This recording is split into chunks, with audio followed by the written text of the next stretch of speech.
In front of me is Sony Xperia 1 Mark V, and today I would like to show you how you can add photos to text message.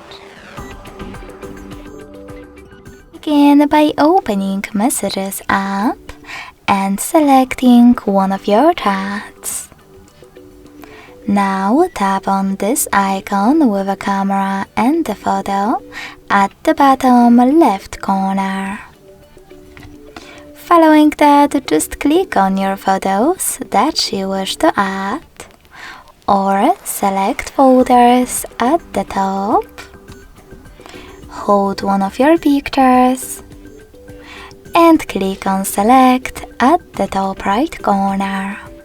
So when I do that, as you can see, all of my pictures were successfully added. Thanks so much for watching. If you enjoyed this video, don't forget to leave a like, comment and subscribe. Bye!